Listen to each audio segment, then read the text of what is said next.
Hello, everybody, and welcome to this episode of the Closers Podcast. I'm your host, as always, Marco Alvarado, and joining me, as always, is Quinn, the Moondog Kalani. Quinn, how are you doing? Pretty good. How about yourself?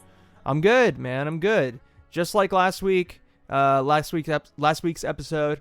It's always a good time when you're able to bring friends from different parts of your life together, especially on a podcast that all your other friends can enjoy. And that's what's happening today.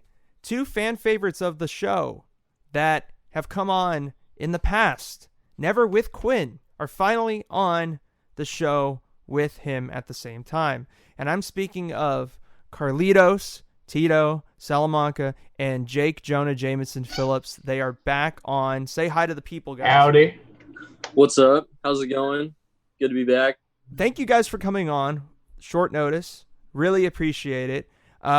There's some news that has prompted both of you to come back onto the show, and we'll get to that news in just a second. But before we do, I have to say, please follow us on Instagram at The Closers Podcast, on Facebook at Closers Podcast, and subscribe to our YouTube channel. We are The Closers Podcast. You can share these videos with your favorite people so we can build a community of favorite people, because wouldn't that just be like dandy? I think that would be pretty dandy, if I do say so myself. So, the news that has brought us all here today, more so, it is very, it's not so much confirmed news, but it's heavy rumors now at this point, that Tom Holland is going to be joined by the likes of Tobey Maguire. Hell yeah. And Andrew Garfield. Ayo. In the next Spider-Man movie.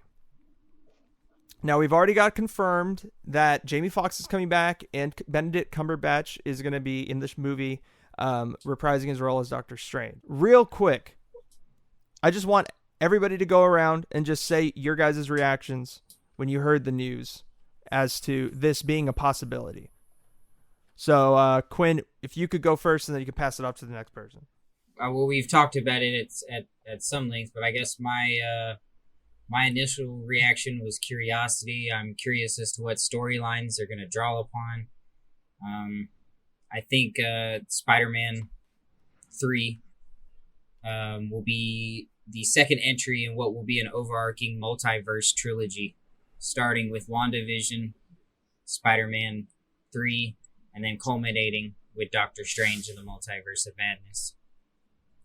So it's going to be interesting to see how they juggle everything. So yeah, I'm interested. I'm confident. I have faith in Kevin Feige, but you know, I wouldn't lie if I would say I'm a little hesitant. There's a lot of juggling pieces there. Yeah, there are. There's apparently a lot of villains that are going to be in on this movie. So either Carlitos or Jake, what did you guys think right when you heard the news? I'll let Jake go. I know he's excited. You know I am. So this will be the second Spider-Man 3 in history. True. The first one being obviously the best Spider-Man movie ever. Just kidding. Yeah.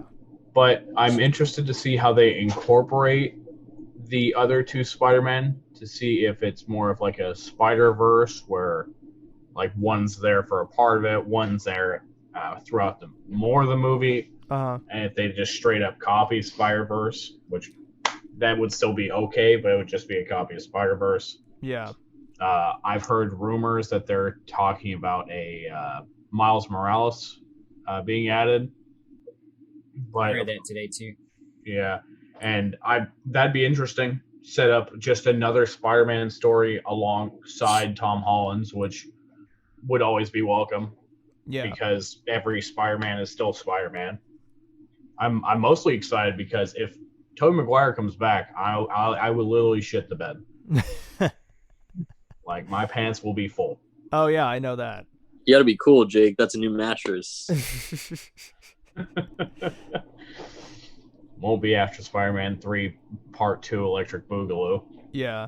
Uh, Do you think that there should be, Jake, before we move on to Carlitos' part where he can talk about what he's excited for, do you think that this movie should possibly be split up into two? Two? Like from everything that you're hearing? Into two Ooh, parts? that could work out for the better just because of, like Quinn said, all the moving pieces. There's a lot of characters and they don't want to like mess it up. Like how I will say the original Spider-Man 3 took too big a bite because Sony pushed in a lot of villains. Yeah. Putting it into two movies could make it a little bit more balanced out where like you see like you have more time to see glimpses of universes before they converge. Yeah, I agree with that. Now, Tito, what do you have to say? Because I'm very curious about your opinion on this. I'm just excited that all of the Spider-Men, I guess, that we like can be incorporated into one movie. Because for a long time, it's been which Spider-Man's better. But if they all have a lasting role within the movie, Yeah. then it'll be decided on screen which one's the best. Yeah. You know what I mean? Yeah. But I hope it's not just Doctor Strange opening portals to worlds where he says, look, like these are also Spider-Man. Like you don't have to be afraid that people know who you are because in these places, these Spider-Man are still active doing these things. So I hope it's not like that. I hope they actually are able to interact with each other rather than just a Tom cameo. Holland just seeing different versions of himself. Yeah. So I'm excited. I haven't really read too much about the cast or which villains are supposed to be starring in it, but it seems like everything's being pulled together, especially with the who's the Jared Leto character? Morbius. Morbius, yeah. Morbius, yeah, like that movie and Michael Keaton in it. Like I like all those pieces hopefully coming together. That's what I'm excited for, just to see how all those stories kind of intertwine. Yeah. Yeah, no, it's going to be really cool. It's interesting to see how they're going to, like you said, take on everything. But Quinn, I don't know if you've heard this because you sent me the video that kind of broke the news on this. And then since then, Sony has kind of tried to like quiet down all the noise regarding this story. And there's been a lot of he said, she said, he said, he didn't say, she didn't say, just a lot of hearsay. So you're very informed with your ear to the streets movie wise and with the movie news and stuff. So do you legitimately believe that this is going to be a thing? Yeah, I do. And I think, as Carlitos said earlier, having multiple Spider-Men in, I guess you would call it the MCU universe, what they're self-addressing is the 616 universe. Having multiple Spider-Men in that universe would take the focus off Peter Parker being Spider-Man. How can Peter Parker be Spider-Man if there's 3 Spider-Men? Right? Yeah. Also, I would not be surprised. We know this movie is going to make over $1 billion, right? Like easily. Yeah. Far From Home made over $1 billion. This will easily make over $1 billion, especially now that it was pseudo released that Maguire and Garfield will be back. That was released on purpose to build up hype, honest to God. That's why the trailer already said it might come out in December. Oh wow. So they're rolling on Spider-Man 3. Don't be surprised if after Spider-Man 3, if it's critically successful, that they do an Amazing Spider-Man sequel and perhaps even a Maguire sequel. That would be crazy. They bring back multiple franchises. I had heard that if they do bring in Miles Morales, he'll be part of the Raimi-verse.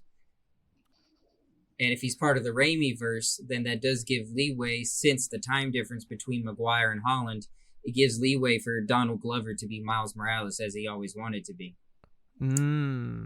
So would that mean that, sticking with that theory, that in the Tom Holland universe, he's Miles Morales' uncle? He's uncle, but in the Raimi universe, he could be Miles Morales. Yeah, okay. Could be. I mean, there's a lot of ties between the Russo brothers, the cast of Community, and the folks at Marvel Studios. So it's very likely, it's very possible. Yeah, that is very interesting to think about, that Miles Morales would be in the Tobey Maguire universe. Like, what? Yeah, well, no. But it's just like, wow, like I can't believe we're here. Like we thought that both of these incarnations of the character were just dead. They were just gone. Right. You know, afterthoughts. It'd be an interesting twist if Miles Morales ended up being older than the 616 Peter Parker, That would be interesting. as in Tom Holland. In the comics, Peter Parker kind of mentors Miles Morales, Yeah. so it could be a switch. And when you say 616, do you mean that the MCU version of? Yeah, that's what the MCU is addressing themselves as, is the 616 universe. In Spider-Man Far From Home, when Mysterio's kind of breaking down the metrics of the multiverse, Yeah. he says, this is universe 616. Okay. So that's kind of a deep cut. In the comics, the canon universe is known as 616. Yeah. So Interesting. That is very interesting.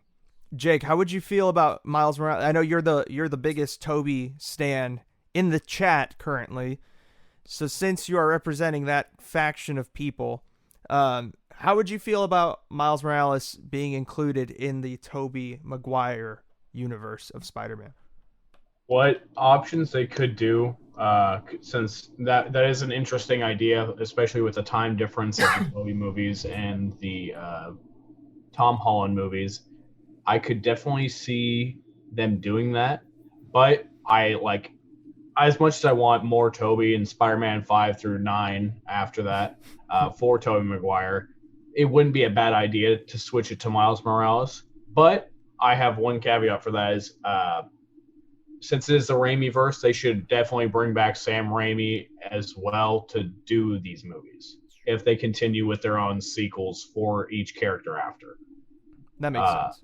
I would agree with that.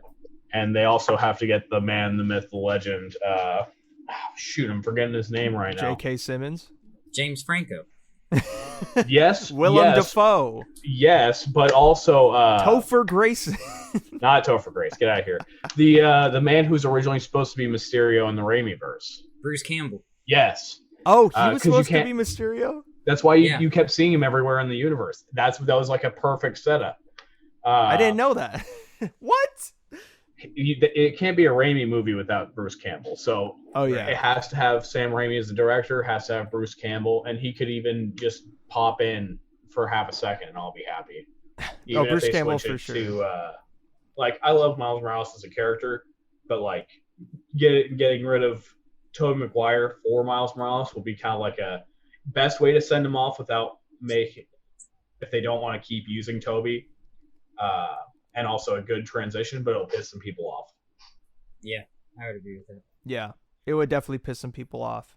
I know, Carlitos, you had to be away for a second, but we were just talking about the possibility of Miles Morales being in the universes, one of the universes, and the rumor is that he would be included in the Tobey Maguire, Sam Raimi verse of Spider-Man. What's your opinions on that? I think that'd be pretty cool. And I think with that idea, I think it's important for us to kind of take a look at the other side of what could be happening for this movie. Instead of assuming that all these characters are going to come to us, I feel it's safe to assume that maybe we are going to go through Tom Holland's eyes into another universe that already has Tobey Maguire and Andrew Garfield incorporated. Right. And Tom Holland is just a character sucked in, and maybe Doctor Strange is the one that has to go and get him out. I see. But I don't think 100% that Tom Holland's universe is going to be the one that pulls everyone in. Maybe it's the other way around, Yeah. But I think Miles Morales in any of the story arcs would be cool, because obviously it's a character people want to see more ever since the Spider-Verse movie came out. Yeah. So I think no matter which direction they go, I think it'll be a hit if they do it the right way. Oh, yeah, for sure. Now, I have a general question for all three of you guys, because I really don't know the answer to this.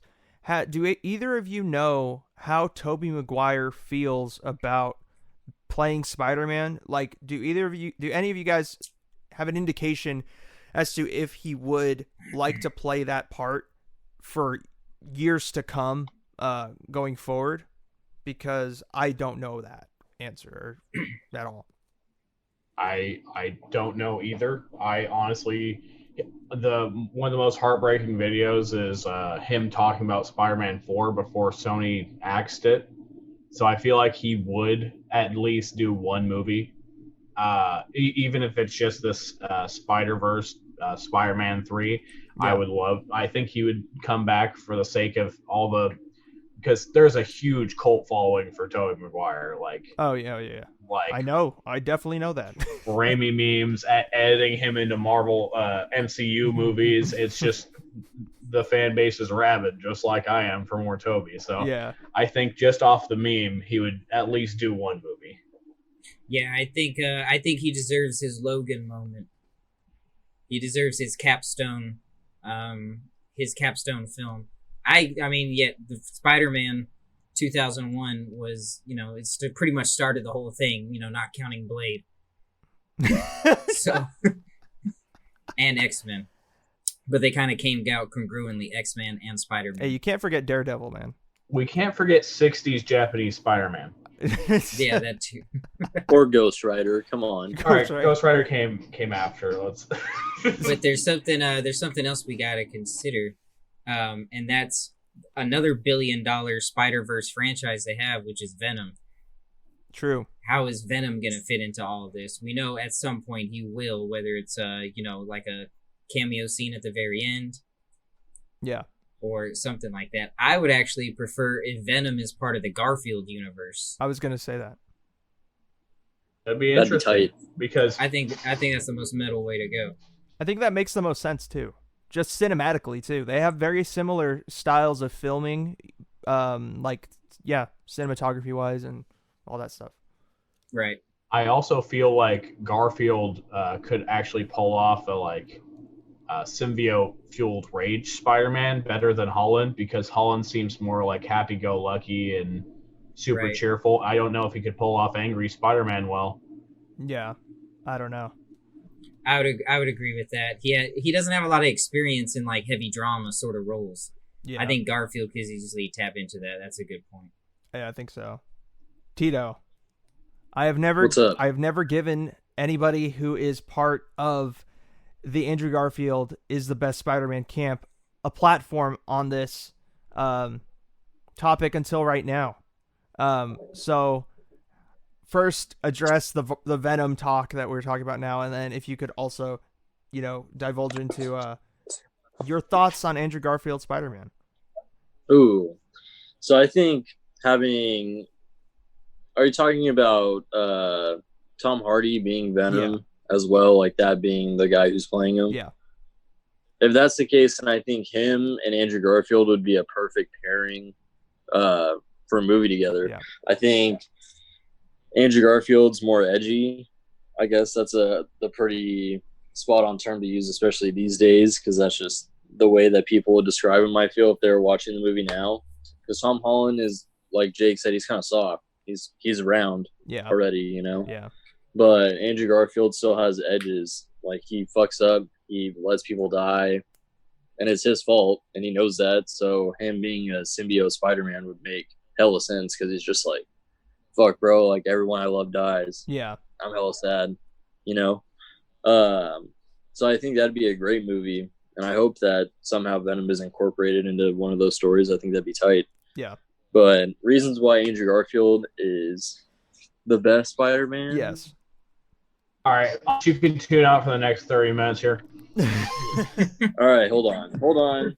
I would just like to point out that when I was a kid, I had the Spider-Man action figure, and the one Spider-Man that looked the most like him was Andrew Garfield in The Amazing Spider-Man 2.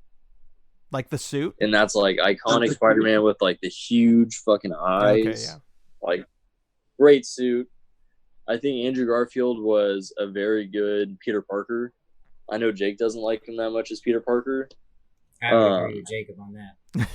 They made him a skater boy. He said, "See you later, boy." Think about the time that all these movies were made. Like, the directors and producers of these movies are evolving Spider-Man with the time that people want to see a Spider-Man. Sure. Like, the early thousands, it was early superhero movie with hella good graphics. So, Hella good. Yeah, dude, for the time they were good. Hey, did you see how well they animated Goblin's wagon on that glider? Exactly. But you know what I mean? Like, people were okay seeing that Spider-Man. And then you fast forward to Andrew Garfield, and at the time, people were okay seeing that Spider-Man. And that was the time that I was into him. I was like, dude, this guy is sick. Like, it's a good representation of the audience that would have been watching it, because all those kids are fucking skater kids.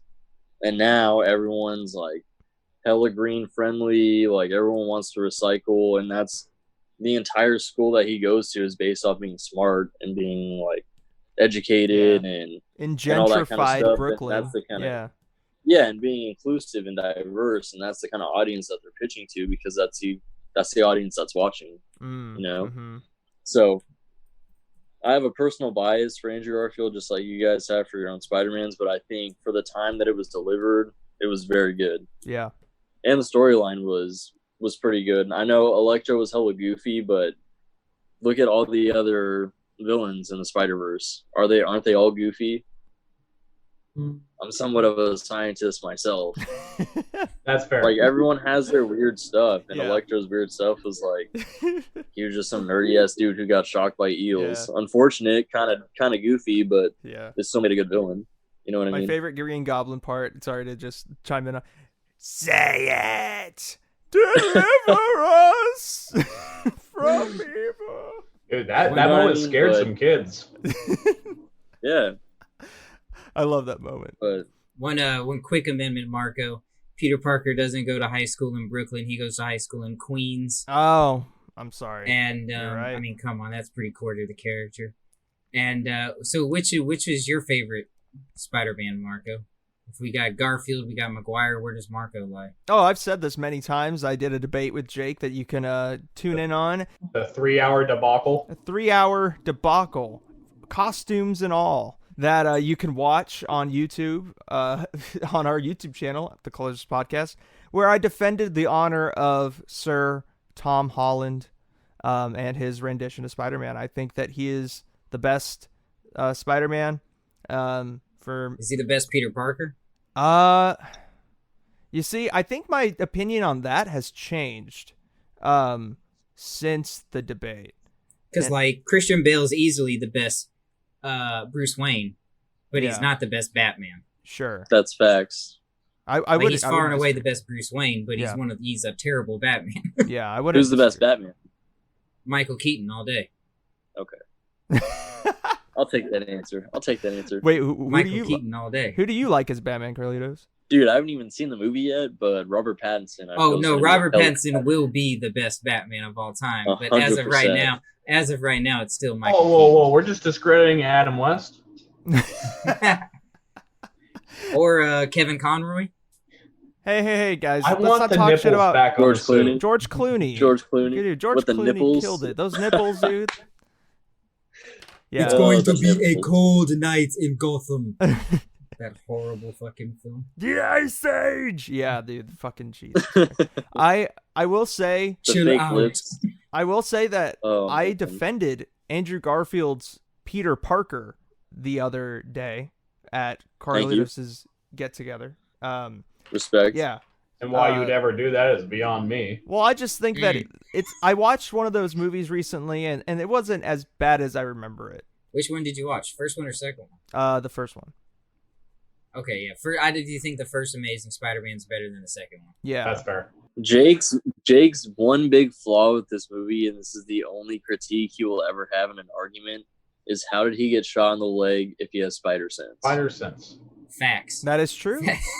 I don't disagree with that. That's a core part of the character. Every franchise that has come out so far with Spider-Man, it's very obvious that his emotions can compromise the spider sense, and that's what happened. That is also true. There's some really amazing shots in the first Amazing Spider-Man, particularly when he goes to the sewer for the first time, when he's tracking down Dr. Conscious. Oh, and he strings all those strings together. That was real creative.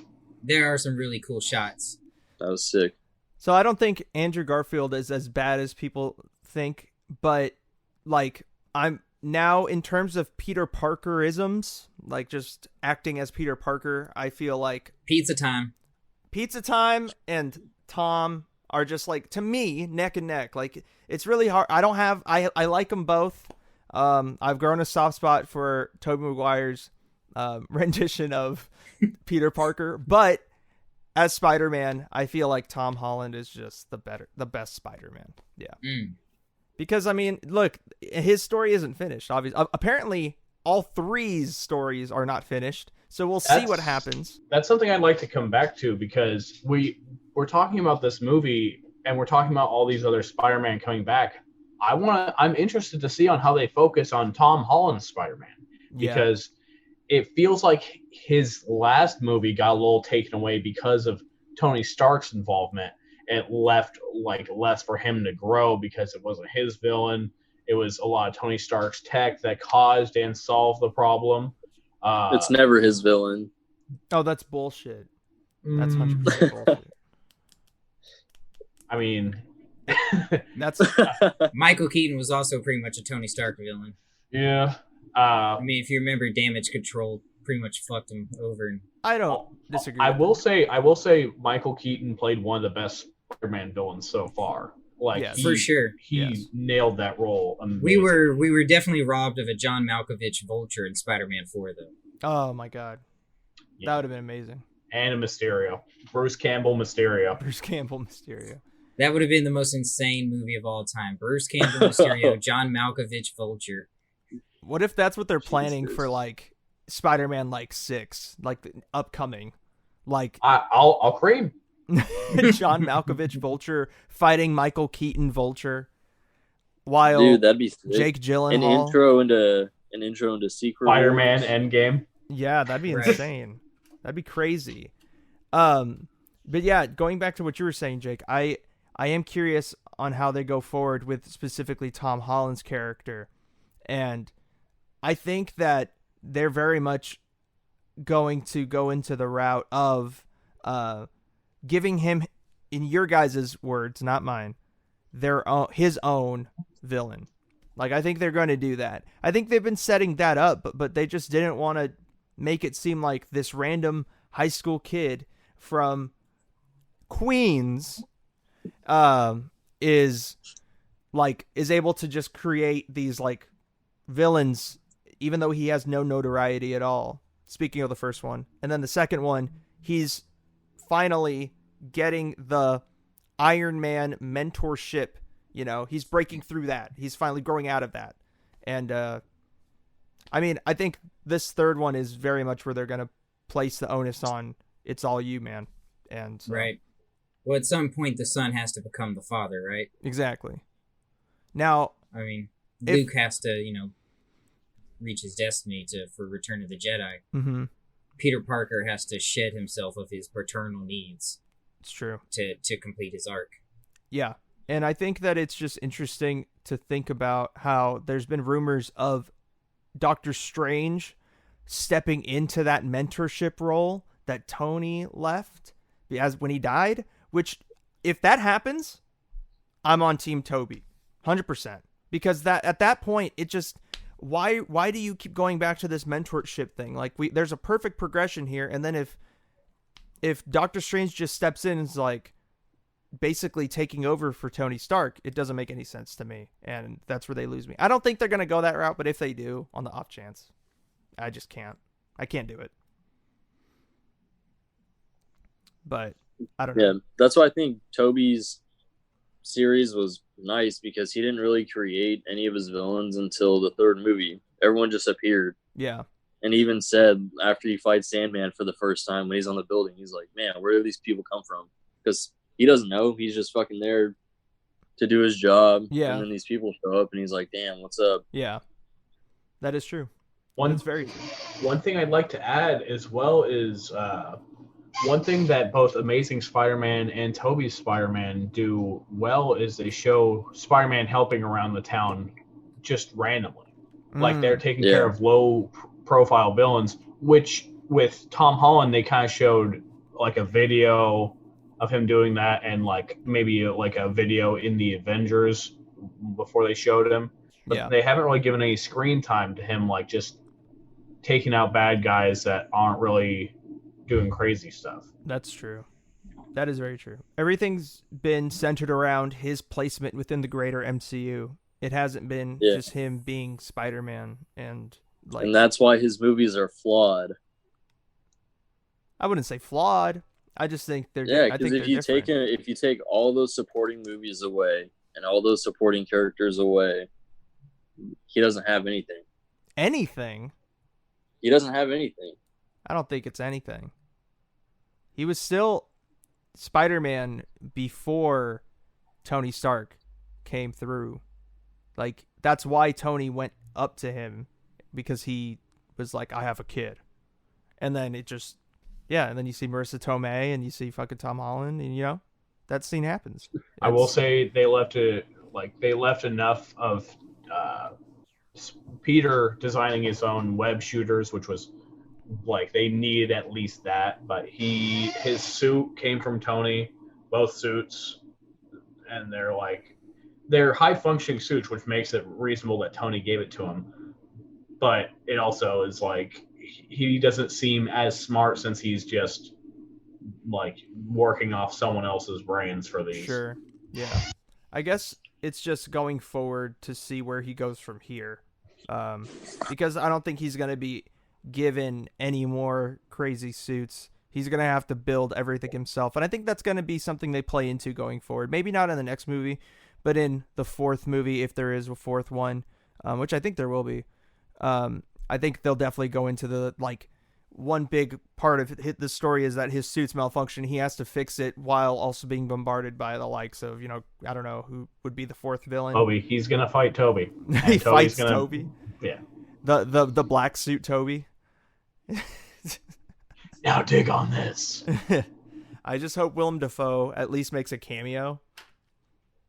If these he should be Norman Osborn in the Holland universe, just like J.K. Simmons is still J. Jonah Jameson. They should just do a slight deviation to the character.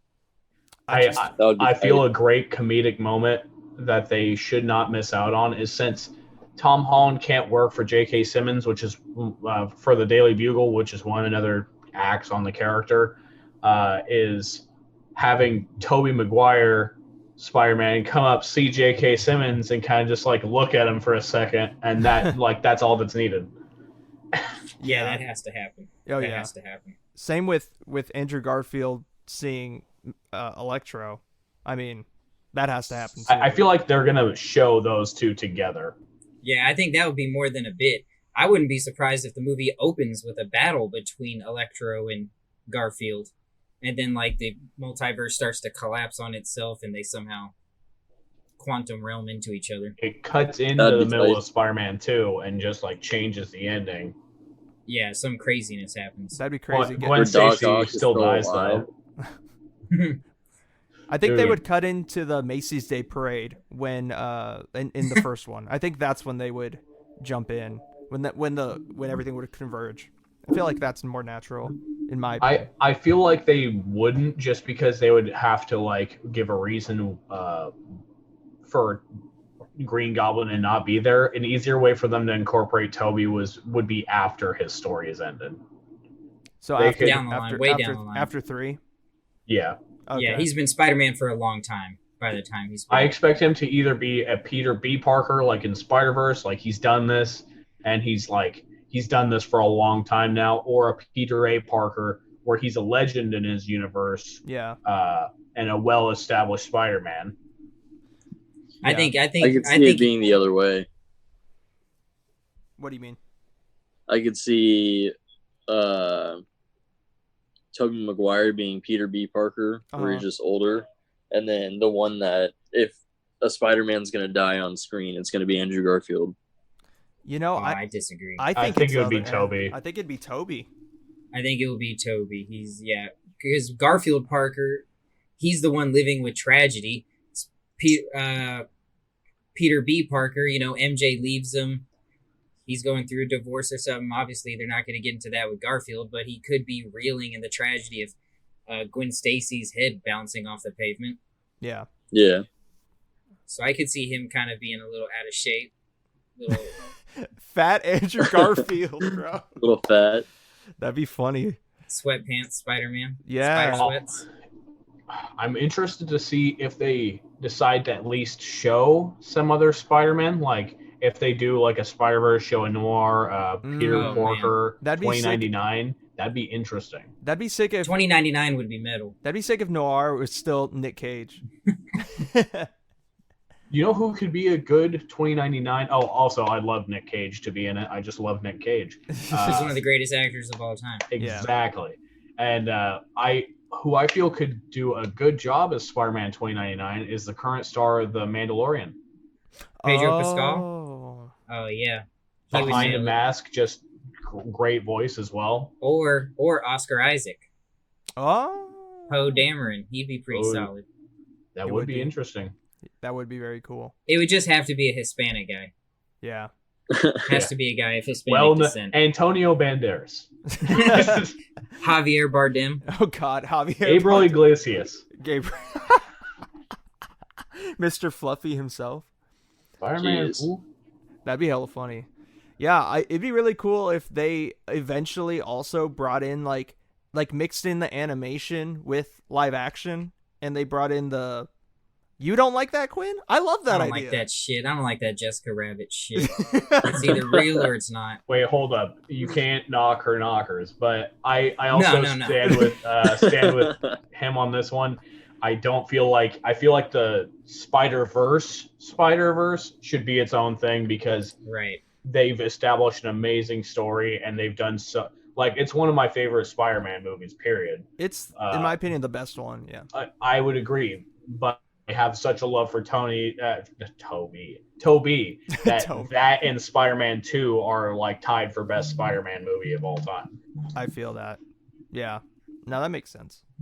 I think, yeah, I mean, it would just be cool to see, like, I don't know, fucking just something kind of random like that happening. Since these are different universes, it'd be crazy to see, like, that there are universes where things are just, like, two-dimensional or something. I could see an Easter egg definitely being like a good thing. Just like show, have like them walking through a place where they see multiple universes and have the Miles Morales. If they do the Miles Morales in live action, look into a piece of like mirror and just see his cartoon self and keep walking. Oh, that'd be crazy. Yeah. That'd be the best way they could do it. Or see, like, Howard the Duck go into the same universe as Spider Pig or Spider Ham. And like do something not Spider Pig. Well, they could bring Spider Ham over. I mean, they have Rocket Raccoon. True. If there's anyone they could bring over, it's Spider Ham. That'd be They just funny. need John Mulaney to voice it. John Mulaney. You just need to pull like people from that movie and just make this one even better. Nick Cage, John Mulaney. Yeah. True.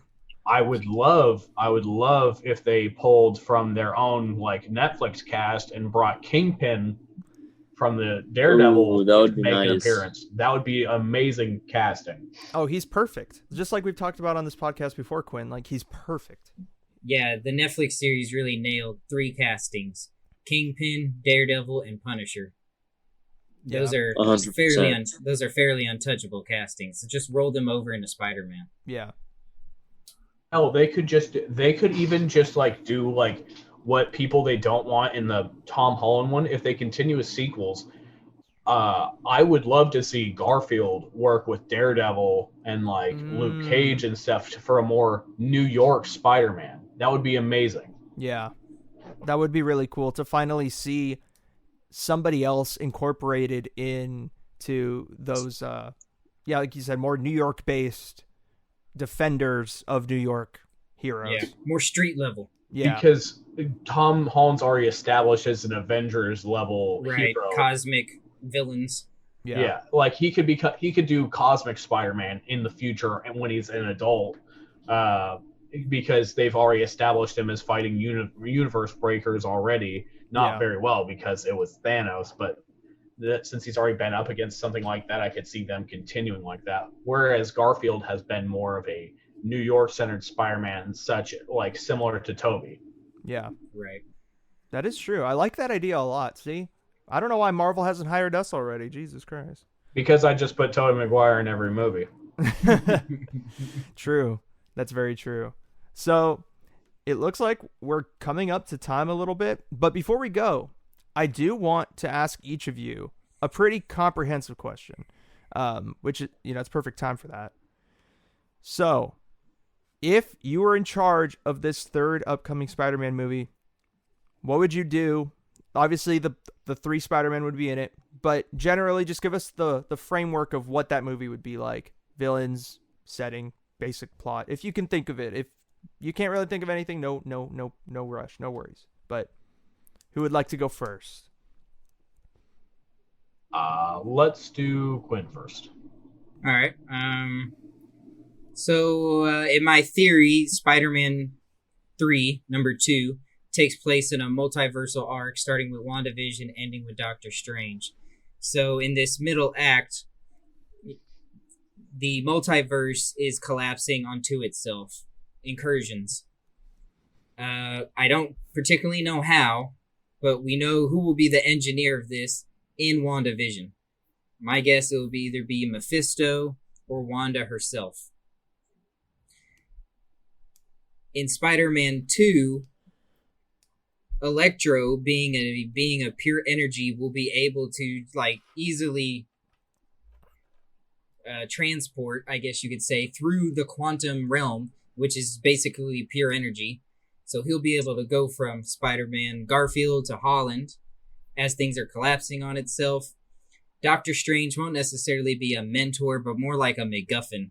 Like, he's the one that can set things right. So while he's trying to figure out how to set it right, Peters have to face what will be a very rudimentary version of the Sinister Six. I see. With villains from different Spider-Man movies. So you'll have Vulture. Scorpion will hopefully be in it since he was teased heavily in Homecoming. Yeah. Electro will be in it. It'd be awesome if Mysterio showed up for no reason. I've personally loved Jake Gyllenhaal's Mysterio. I did too. I thought he was great. And then I know he was a great character, but how they did Mysterio was a little. Yeah, it wasn't comic book accurate whatsoever. And I'm just whining about that. It was a good depiction of a character, but not like it was an excellent performance, but it wasn't a comic accurate Mysterio or even like animated series accurate Mysterio. Yeah. But it was a great performance. Yeah. So yeah, I would just, as Doctor Strange solves the mystery of the collapsing multiverse, Peter Parker 1, 2, and 3 fight a rudimentary form of the Sinister Six as New York starts to collapse on itself. You remember in Inception when the city is like Tetrising itself? Yeah. It will be something like that. Oh, just imagining them swinging through that upside down city, like the 2 cities on top of each other. That would actually be super fucking sick. Skyscrapers like hashtagging across each other and Spider-Man's weaving through them. That'd be crazy. That's a chef's kiss. That is a chef's kiss. I don't know how anybody can really top that shit. But does anybody else want to take a crack at their ideas? If not, I mean, I could go. No, that was actually hella good. I don't think I have any other idea. I don't think I have a better one, because that was an amazing option. I just have like something that popped into my head. Yeah. Going similar off to that, where like something's like shattering these dimensions. My immediate thought off of that was Bruce Campbell Mysterio, and something that offsets Tom Holland is he sees Mysterio and he's like, no, you can't be here. Like, what are you doing? And he's pulling different villains from Holland's universe, Vulture and Scorpion. He's pulling. You could even pull Rhino from Amazing Spider-Man and Electro. Oh yes, Paul Giamatti, nice. No, it was a horrible depiction of that character, but he didn't really have any other options. Imagine they get Paul Giamatti back. Everyone's clamoring for Willem Dafoe, and they bring Rhino. The worst. Oh yeah, but he's just pulling these villains from other universes, and while it's happening, Doctor Strange and Peter are trying to Tom Holland, Peter are trying to catch up to him to try to like stop him from amassing more people. Where he meets up with the other Spider-Men, where he meets up with possibly more Spider-Men and other fan favorite characters, and they all kind of meet up at this like one part, whether it's back in, which I like the Inception idea where it's like everything's crumbling apart, where that's where the final showdown takes place because I'm a Oh, yeah. sucker for big fights at the end. Yeah. That has to be Act 3 climax. Oh, dude, that would be amazing.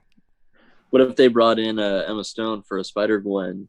That'd be crazy. From another That'd be universe. pre-middle.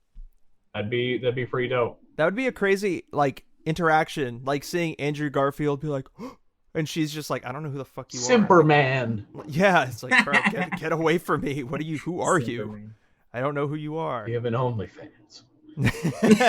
Whoa. Yeah, I like that, Jake. That's a really good idea. I love that. I stole Yeah, it some would from be Quinn. Oh, yeah. Well, still. That wouldn't be bad. I wouldn't hate that at all. And I wouldn't hate, actually, if it was Bruce Campbell instead of Jake Gyllenhaal. Because Tom Holland Spider-Man wouldn't know the difference. True. And then you reveal it at the end that it was Bruce Campbell all along. And it fits with the Mysterio character, Yeah. Illusions. And he Yeah. doesn't show his face until the end either, and that's the dude, best that'd part. be perfect. They don't even catch him. He just looks at the camera at the end and like takes off the helmet. And he's like, "Did you miss me?" And it just cuts to It's black. awesome.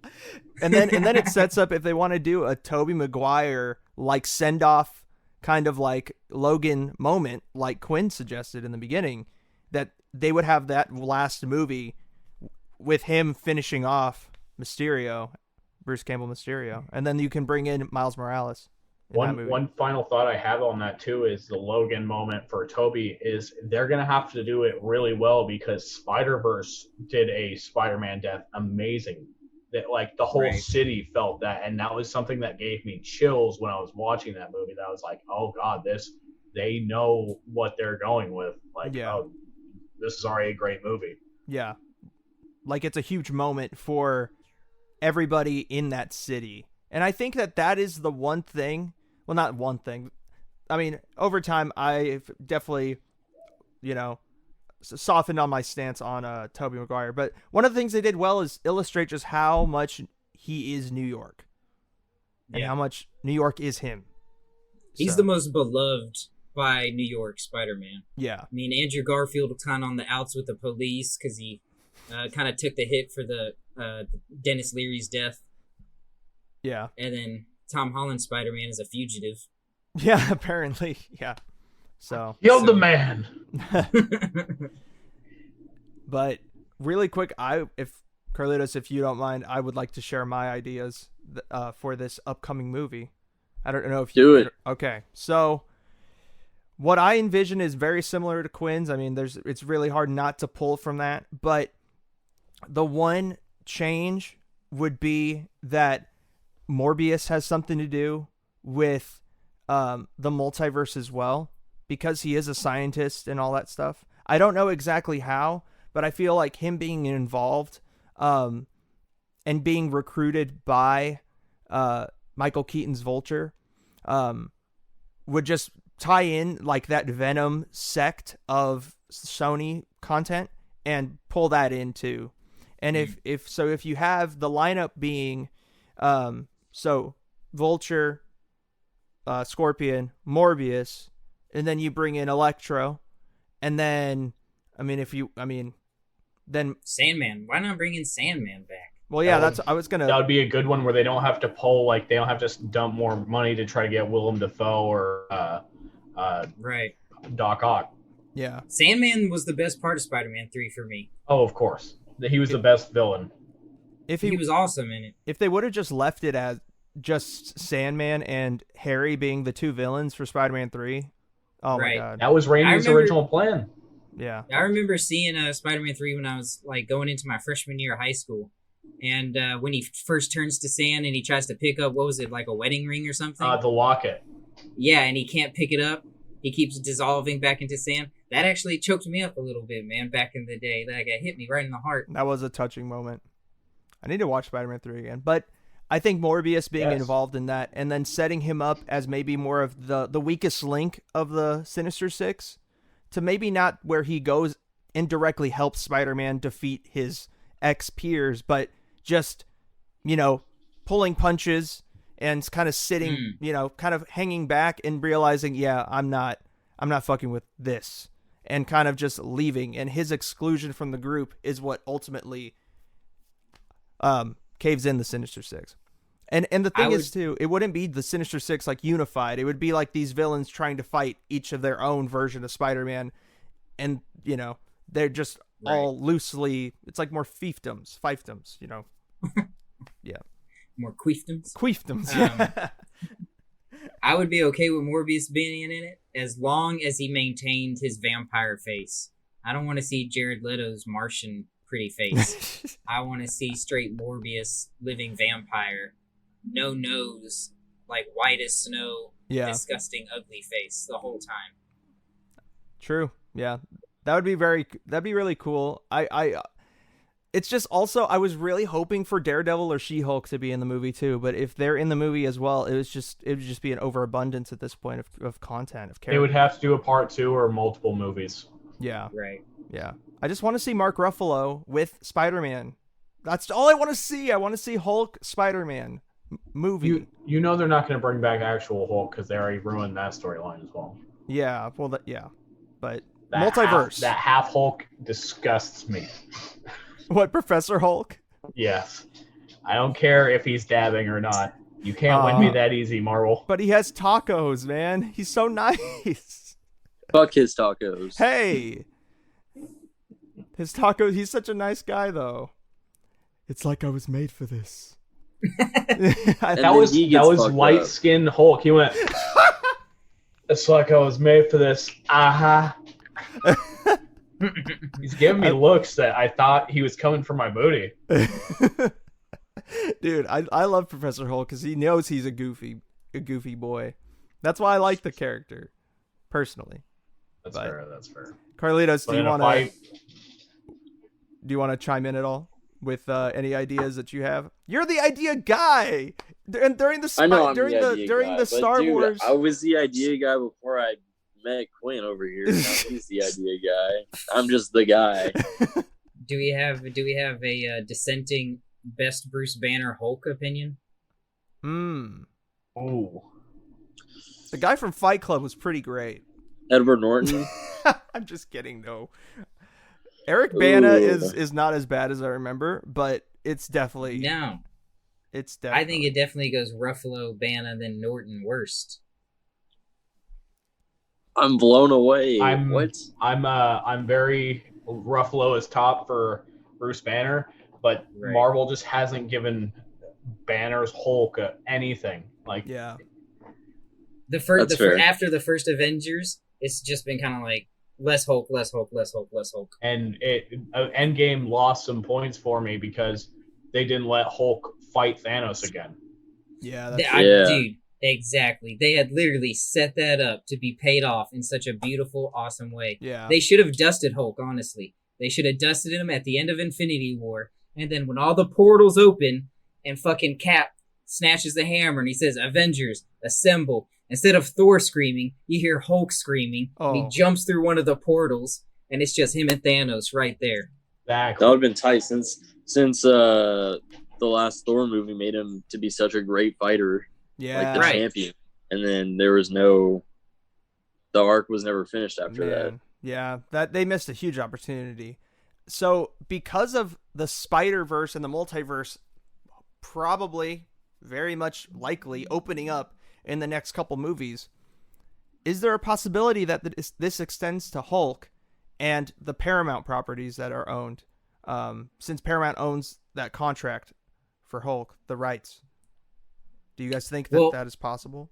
Paramount owns the film rights to Hulk. Disney owns the television rights to Hulk. And so there have long been rumors that they're actually going to do an Immortal Hulk Disney Plus series. Oh. Which would be super metal. If you've been reading Immortal Hulk, it's been insane. It won the Eisner Award for one of the best comics last year. Wow. So it's possible. And I know Mark Ruffalo was open when he pitched he wanted to do a Hulk versus Wolverine movie. And he said he pitched that to Kevin Feige at Tokyo Con. Man, that would be crazy. So, with Hugh Jackman, Wolverine. That'd be amazing. One last one. I have one last thing.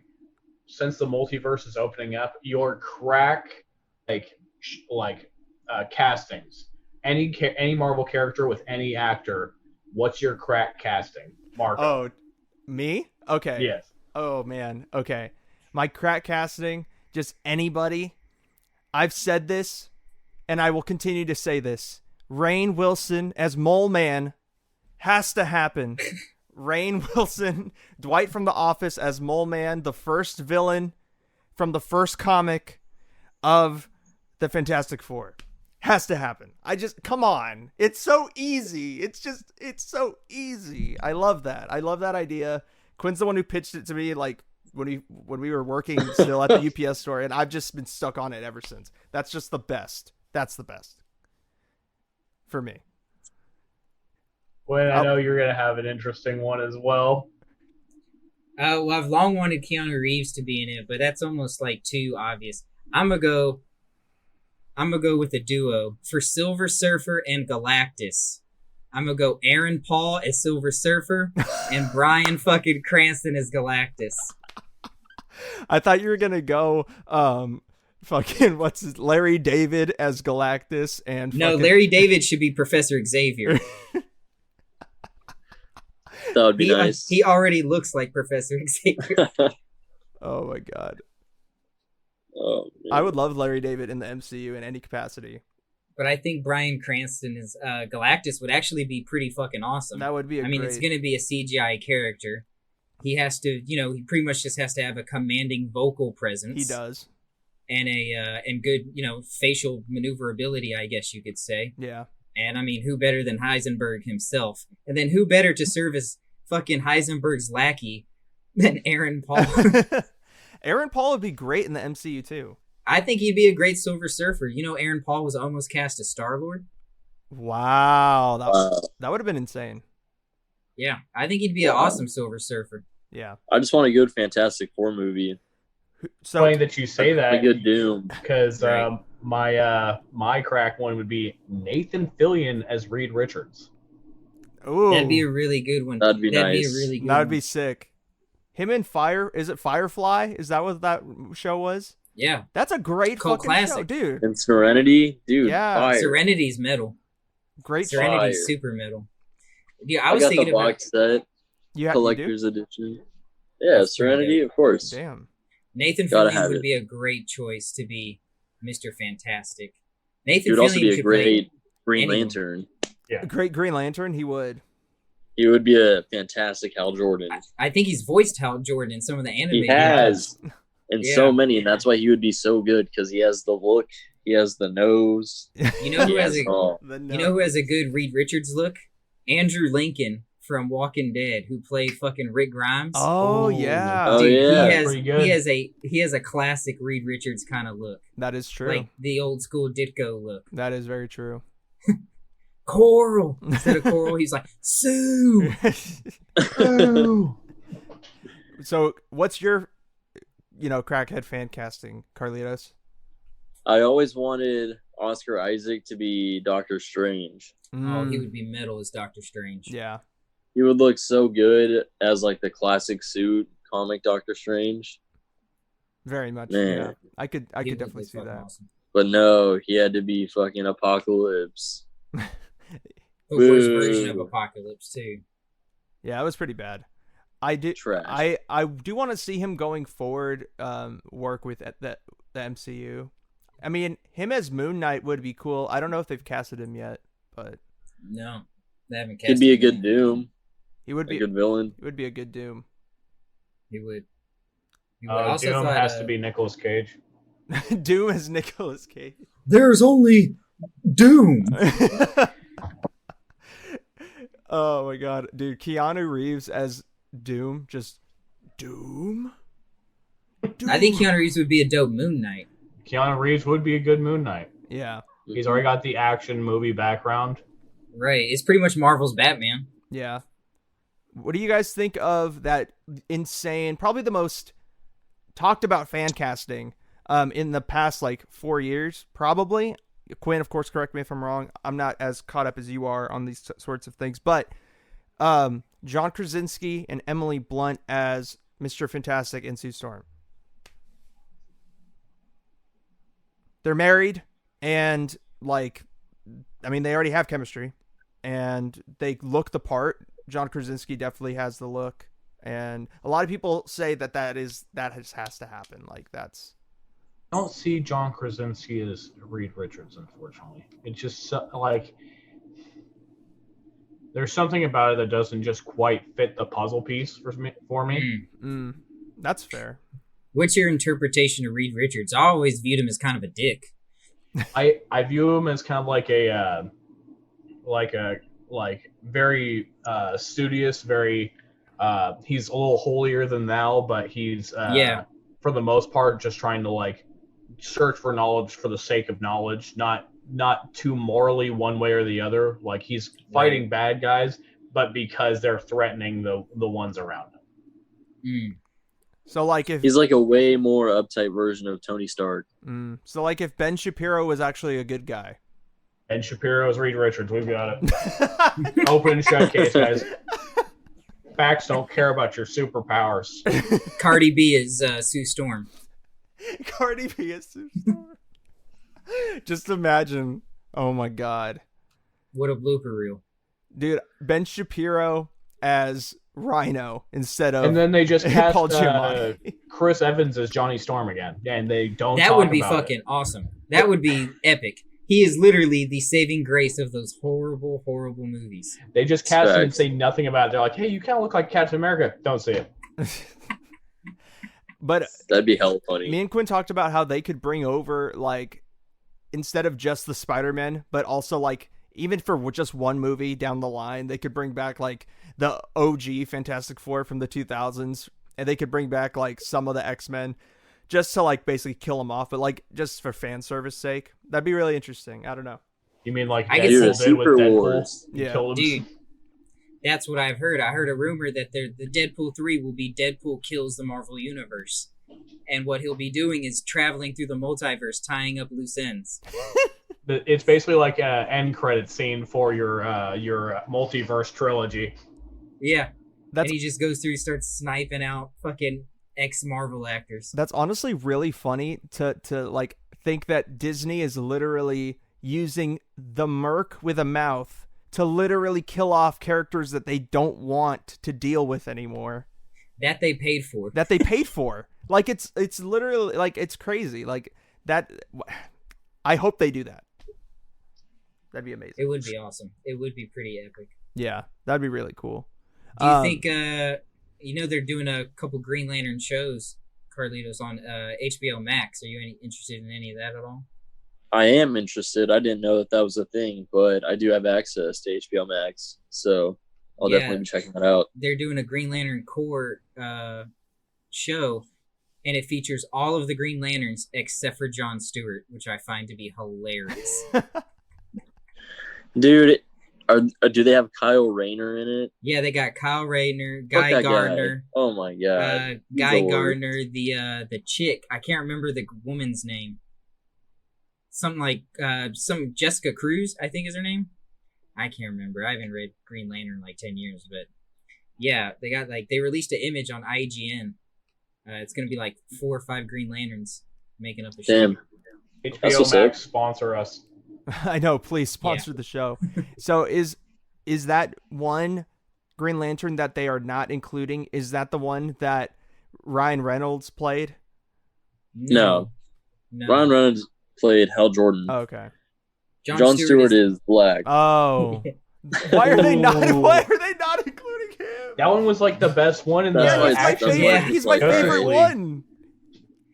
Yeah, in the Justice League cartoon, he was hardcore.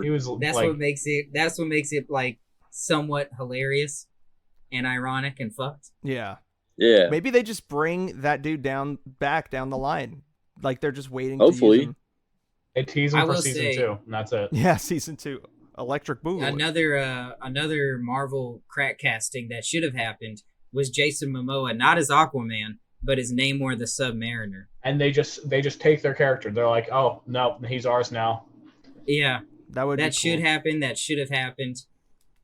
The first Marvel character, like they haven't Literally. been spoken of in decades. Yeah, the first character created by Marvel and Timely Comics was Namor the Submariner. Not spoken of at all. Quinn, before we go, I know we've been saying that every fucking time, but I really want you to say this finally on the show, but could you tell us your theory, the Hulk theory? The last movie, the last Hulk movie? The pitch that I made for my Hulk treatment that I wrote? Yes. No, but pretty much it was, I won't tell you bit by bit, but it was pretty much, it was based off the Immortal Hulk, so if they end up making the fucking show, it'd be awesome.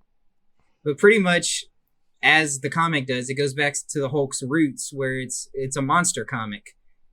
And he only can turn into the Hulk either when he dies or at night. Mm. And it adds a whole supernatural sort of element to it. It's pretty much the conflict is between Hulk and his father, because in the comics, Brian Banner abused Bruce as a child. And that's what informs Bruce's entire character going forward. The Hulk was always there. He's always had dissociative identity disorder. The MCU hasn't gotten into that at all. There's like 10 different Hulks within Bruce Banner. Yeah. The best one is Joe Fixit, the gangster Hulk. Oh no. With the Tommy gun. And that's something that I think they should explore. It's something that I wrote in my treatment that went absolutely nowhere. Yeah. But man, you can't tell him the casting, that one casting of for what? The Doctor. Oh, yeah, for Doc Samson? Yeah. Oh, yeah, Jason Momoa could have been Doc Samson, too. I just love that, dude. I wish that, I know that you want to keep that kind of close to your chest, but... Oh, you're talking about... I know what you're referencing. Yeah. You're specifically referencing the rave at the end of the movie. Yeah, yes. Yeah. Where all the Hulk fans have a rave out in the desert like Burning Man, and they build a giant Hulk pyre. And they just it. And Jason Momoa is dancing in the midst of all these people shirtless with green glow sticks. And that was how the movie ended. That'd be tight. I go to the movies to watch Hulk, not get hard. How dare you? Why not both? Ooh, yeah, that's true. Well, Hulk smash, come on. I'm about to bust. Smash. Come for the Hulk, stay for the smash. But thank you guys for coming on. It's always a pleasure. We'll definitely have you guys on again soon. There's going to be more, Marvel, Disney, DC stories coming up, in the coming months. So we'll definitely talk soon. Mandalorian. Exactly. That's what I was going to talk about right now. Man. Mandalorian. So. But where's the Bionicle podcast? I'm waiting. I used to have those toys, man. I had two of them. A fellow Matoran. I don't know, man. I might have to just give you the mic, Jake, and you could just tell us all about the lore Welcome of Bionicle. to the Bionicle Hour. Yeah, our new show every Tuesday, the Bionicle Hour, with Jake, Jonah Jameson, Phillips. The Bionicle Bi-Weekly. I know you've been waiting for this. 0 views across all the board. Oh, man. Yeah. But anyways, guys, thank you again. Next up, we got me and Quinn talking to you guys about our NFL Week 7 games of the week and our weekly recommendations. So let's get to that.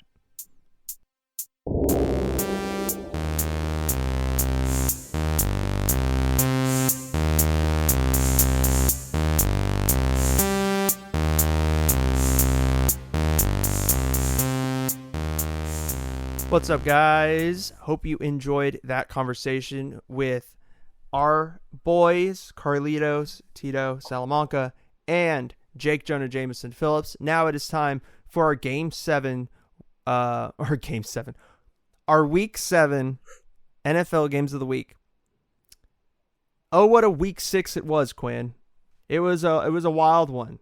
No Raider game for me, so I was just kind of watching the field, and there was a lot of notable things that happened this past weekend, but we both predicted the Panthers to win over the Bears. We lost that. And then your game of the week, I believe my game of the week was Tampa Bay versus Green Bay. Yeah. And we both predicted Green Bay in a sweep, and we were wrong on that too. Opposite day. It was the opposite day. Yeah, I don't know what happened to Green Bay that game. Aaron Rodgers looked like he was 55 out there. He looks old. Yeah. So I heard cousin Sal of the Bill Simmons podcast. I mean, he has his own podcast and stuff, but I heard him say it felt like the game was scripted. It felt like the NFL like came up to Aaron Rodgers for like, hey man, can you just throw like 2 picks real quick? You know, we want to see Tom be able to say that he's one of the best teams in the NFC. So it's weird. It did restore some life to the Tom Brady Tampa Bay narrative. It did very much needed life. But yeah, so we were 0-2 or 0-4 in our picks last week. Let's see if we can do better this upcoming week. What is your game of the week, Quinn? My game of the week this week is a battle between 2 undefeated teams. It is the Pittsburgh Steelers at the Tennessee Titans in Cashville, Tennessee. Obviously, both teams are undefeated, but this is a offense versus defense matchup. The Steelers' defense this year have been lights out, but on Sunday, inside linebacker Devin Bush out for the year, so we're going to see how that impacts the Pittsburgh Steelers. Yeah, that sucks. On the flip side, the Steelers' offense, Chase Claypool is starting to take off. Yes. James Conner having a great season. True. Everything's complimenting Big Ben. On the opposite side of the field, the Tennessee Titans, Derrick Henry, King Henry, your leading rusher of the NFL, monster game on Sunday. Ryan Tannehill, sneakily a MVP candidate this year. Yeah, he is. Now that Aaron Rodgers is out of that conversation. Yeah. 1,300 passing yards. He's averaging 290 yards per game. 13 touchdowns to 2 interceptions. Yeah. Tennessee is balling right now, and their defense is holding strong under the tutelage of Mike Vrabel. Of course, he's part of that Belichick coaching tree. They got Jadeveon Clowney, Harold Landry III, Malcolm Butler, formerly of the Patriots. Yeah. They have a good having team. A good season. They have a good defense. Tennessee's playing really well. Looks like they're going to run away with the AFC South. Yeah. NFC North is still a bit contested between Baltimore, Pittsburgh, Cleveland. They're hot and they're cold. Yeah. Bengals, ice cold. Yeah, they're done. Bengals are done. But for sure, these two teams look to be playoff contenders. They look to be deep playoff contenders. Yeah. This potentially could be a AFC Championship preview game. Potentially. Chiefs and Bills still out there. Yep. But and Ravens. And Baltimore. But this is my game of the week. Pittsburgh at Tennessee. That is a great game of the week. Who do you think's going to win this game, Quinn? What's your prediction? It would be remiss of me not to go with Tennessee.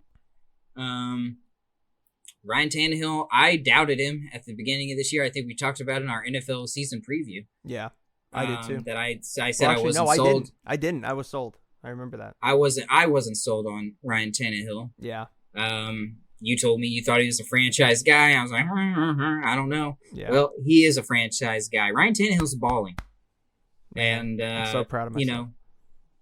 And as long as they got Derrick Henry as the motor for their Mitsubishi offense, King Henry, then the Titans are a hard team to stop. They are. So I'm picking Tennessee 17-10 over the Steelers. 17-10. Okay. I really like Tennessee. I really like Tennessee this week going into this game. However, I gotta pick the Steelers this week. I'm a big fanboy for the Titans this season. I was, like you said, coming into the season. But given how the Steelers have played and how well their offense has been running, I mean, Big Ben doesn't have to do a lot for them to be a great offense. And that's a testament, like you said, to James Conner, to Claypool, to Juju Smith-Schuster, allowing for Claypool to come in and establish himself. Right. They have some other receivers too, and a couple other running backs that I don't know their names off the top of my head, but the Steelers on offense, a lot of people talk about their defense. Defense is great, but their offense is very, in my opinion, underrated. And I was not a believer coming into the season at the Steelers at all. I thought they'd be the worst team in the AFC North. We both did, but we were wrong on that. And now looking at the landscape of the AFC, I really think the Steelers have a chance to be right up there.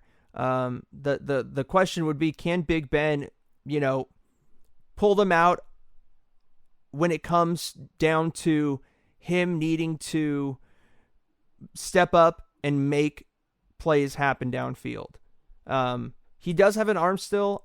I know he's shown it off multiple times this season, but in big game moments when it's like a 2-minute drill, no timeouts, are they going to get it done against the Chiefs? Like, they need to prove that. And this is the first step. And I think because of their veteran leadership, Super Bowl winning leadership in Big Ben, I think that gives them the edge over the Titans in this game.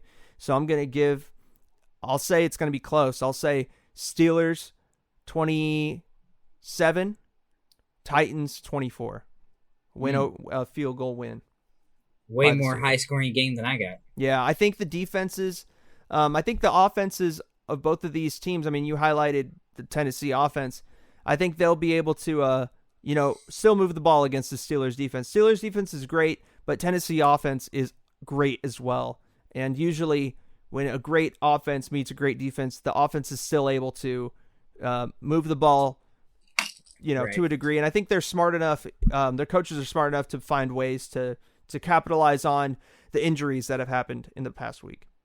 Right. How about a quick shout out too to Juju Smith-Schuster for being arguably one of the best teammates in the NFL. All the shit that guy's had to go through. Yeah. In his short time at Pittsburgh, and is a completely selfless teammate. That's true. Very true. It would have been so easy for him to want out of Pittsburgh in that time with Le'Veon Bell and Antonio Brown, especially Antonio Brown. He could have easily been resentful. Oh yeah, and spiteful towards the Steelers organization, but instead put team first. Exactly. Yeah, big Juju Smith-Schuster fans on this podcast for sure. So I guess Hawaii alum. Oh, he is, huh? Of the state, not of the university. Oh, okay. I was gonna say, I was like, oh, I didn't know that. Yeah, he's part Polynesian. Nice. That's sick. I like that. You like that? My game of the week is a loser leaves town match. We haven't had one of those in a while. We have the 1-5 Jacksonville Jaguars going across the country to play the LA Chargers, who are 1-4. Both teams are 0-2 in their respective position in this game, meaning that the Jaguars are 0-3 when they're away, and the Chargers are 0-2 in their new facility. So neither team have won in this situation this season. So there's a lot on the line. And in my opinion, like I said, it's a loser leaves town match. Whoever loses this game, it's over. This season's done. You could argue that both of these teams' seasons are done. But as we have seen in the past of the NFL, just like the Colts a couple seasons ago, or actually last season, I don't remember exactly how long it's been. I think it was last season when the Colts, or no, 2 seasons ago. I don't remember. The Colts were 0-5 and they came back to win the division, or get into the wild card. They were able to make the playoffs. So there is some hope for these teams.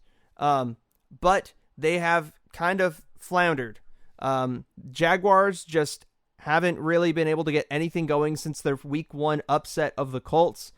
Gardner Minshew, as much as I like the guy, like his swag and his, ability to galvanize his offense, he has the stats, over 1,600 yards, 11 touchdowns to 5 interceptions, but there just hasn't been any production. Honestly, with the Jaguars, I believe their running game is the thing that has been holding them back. They don't have a running back. It would be really nice to have Leonard Fournette right now, but unfortunately, he's gone. Now flipping it over, Justin Herbert has been playing pretty inspired ball ever since he got a start over Tyrod Taylor. Shout out to that doctor who punctured his lung. But Justin Herbert has been playing pretty well, and honestly, they could easily be 3-2 going into this game if there would have been if the coin flip. Wait, how did it work with the Chiefs game?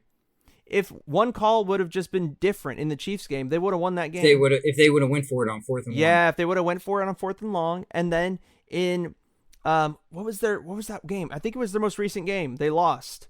I don't know who they played. I'll look it up. I'm trying to think. I don't often follow fuckboy football.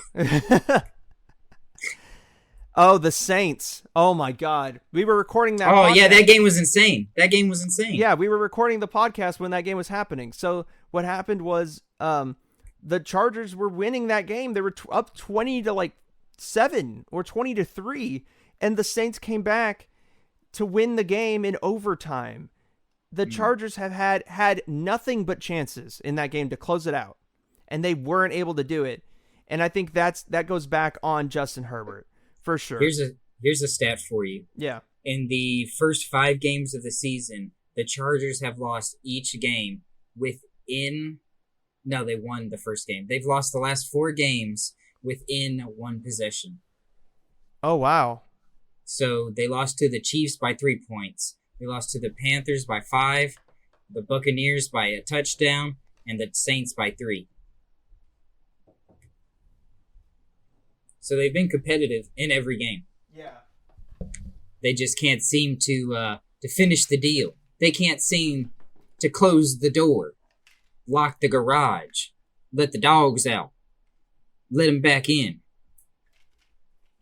close the curtains, lock up the pantry. Yeah, they can't close out games. They can't close out games at all. It's ridiculous to say when people have been giving them so much praise the past month.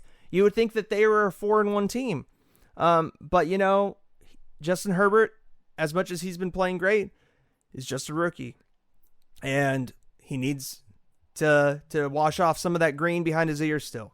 And he's a raw steak. He is a raw steak, and I think this is the game where they have to do it. If you can't take care of business against the Jags, the Chargers have a good enough team to at least beat the Jaguars. Now, I would love to see the Jaguars win this game. I would love that as a Raiders fan, to see the Chargers lose to a team that has not won going away at all this season. Who've traded away every great piece that they've had in the past 2 seasons. They've traded away every awesome piece, mostly to the Rams. So I would love to see them lose, but I honestly think that the Chargers are going to win this game.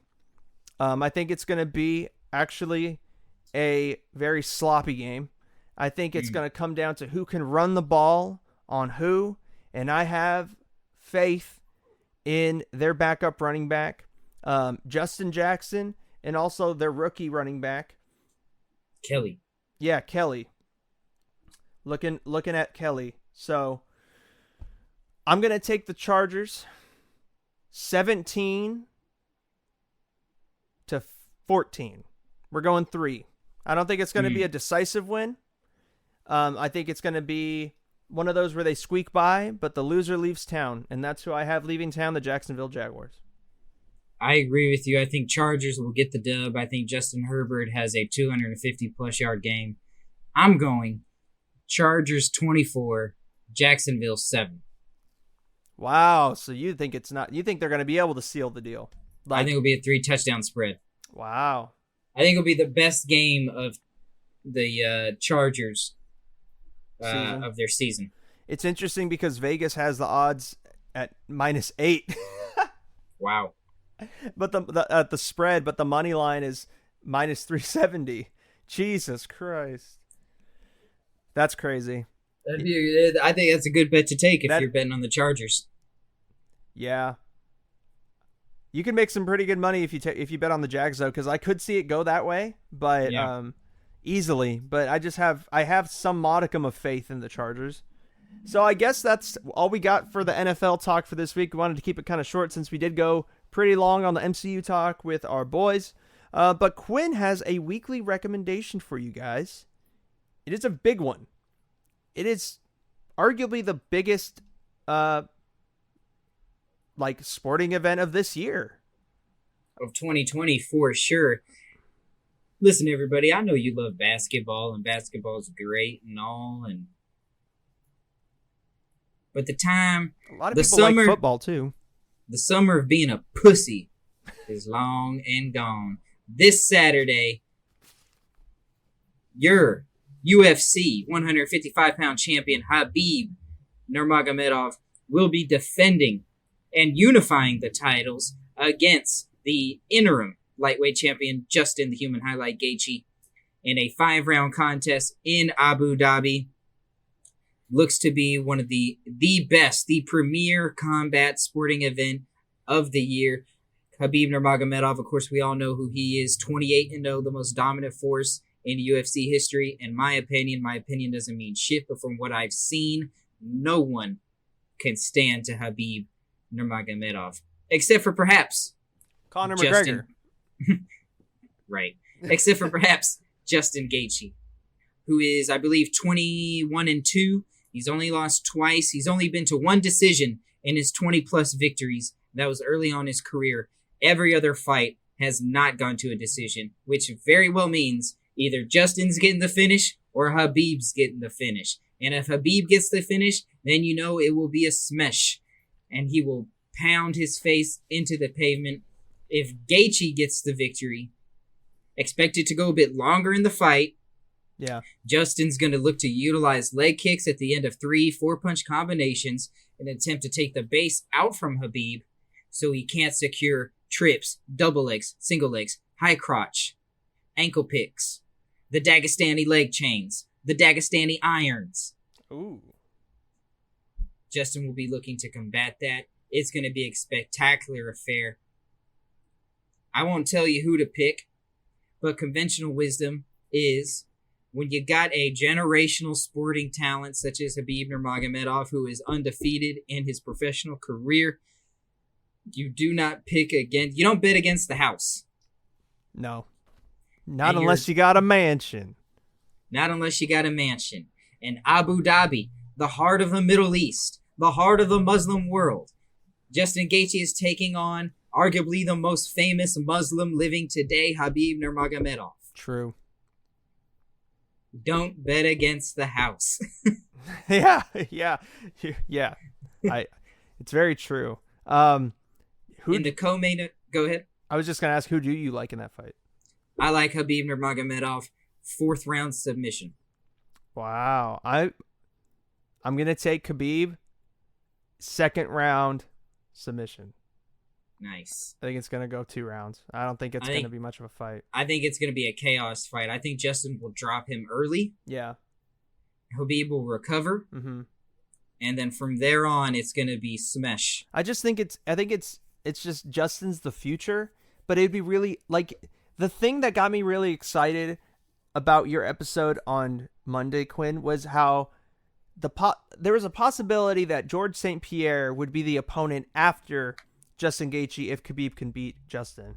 And that idea, Khabib versus GSP, two Rams bucking heads at the top of Goat Mountain. Dude, oh my God. That's just amazing. Because Khabib is my favorite fighter today, and GSP, back when he was killing it, was my favorite fighter back then. So to see both those guys go toe-to-toe, bro. Well, that is, according to Khabib, that was father's plan. 30-0 final fight against George St. Pierre. Win, retire. But first, you got to get through Gaethje. Tough ask. We saw what Gaethje did to Ferguson back in April, early May. Beat the living shit out of Tony Ferguson. Ended what was a 12-13 fight win streak. Yeah. So we'll see. Yeah. It is easily the most dangerous opponent for Khabib. Justin does have decorated wrestling credentials. He was a collegiate All-American, Yes. which means he was fucking legit.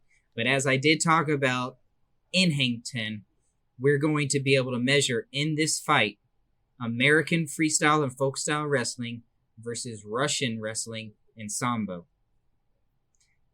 When U.S. and Russia get together in sporting events, greatness always happens. It's true. Do you believe in miracles?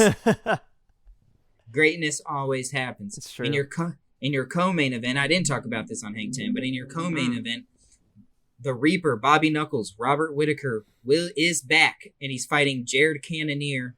The winner will most likely get a fight against Israel Adesanya. Of course, being Polynesian, we're going to root for Robert Whittaker, the former UFC middleweight champion, to get back to Israel Adesanya, to get an opportunity to win back the title and put that belt back in Brown hands. But it's going to be a spectacular event. The UFC has been killing it all year. 2020 is undoubtedly the year of the UFC in the sporting world. They kicked off sporting events for America in the COVID pandemic, and they've been thriving ever since, putting on great, awesome fights. Yeah. This is the last big main pay-per-view event of the year. I implore you, or at least they haven't announced December yet, but I implore you to watch this fight, witness some history. Think about this, ladies and gentlemen, boys and girls. Yep. 28 men have tried. 28 men have fallen. Only one man in the history, former champions, only one man in the history of Khabib's professional career has won a single round on him. Who is that guy?